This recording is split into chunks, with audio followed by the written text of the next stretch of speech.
Chaque jour, 400 demandeurs d'asile de l'Est de la République démocratique du Congo se rendent en Ouganda pour fuir l'insécurité. Voici la frontière de Busunga. C'est le point d'entrée de la plupart des demandeurs d'asile fuyant les violences en RDC.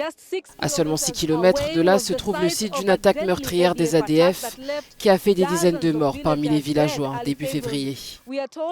On nous dit qu'un grand pourcentage d'entre eux s'est déjà déplacé d'un endroit à l'autre pour chercher la sécurité avant d'entrer en Ouganda.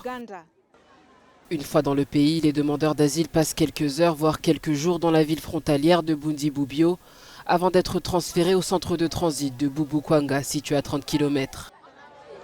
Dès leur arrivée, ils sont soumis à un test de dépistage du Covid-19, puis à un contrôle de sécurité qui détermine s'ils obtiendront ou non le statut de réfugié avant d'être transportés vers un camp au bout de 3 jours.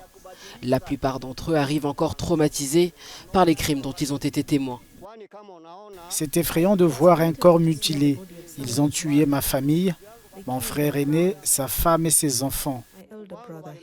Tous mes proches ont été tués parce que lorsque vous êtes au même endroit et qu'une personne meurt, vous mourrez aussi.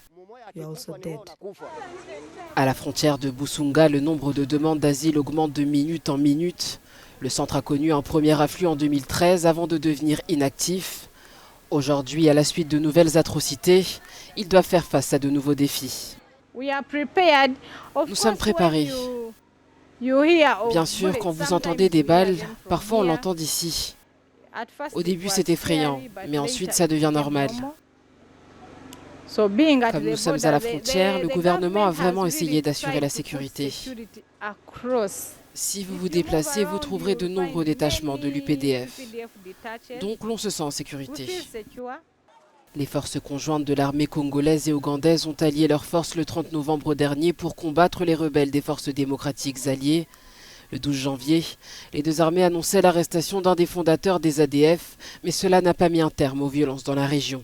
Dans la nuit de dimanche à lundi, au moins 20 personnes ont été tuées dans la localité de Kikokura, à l'est de la RDC.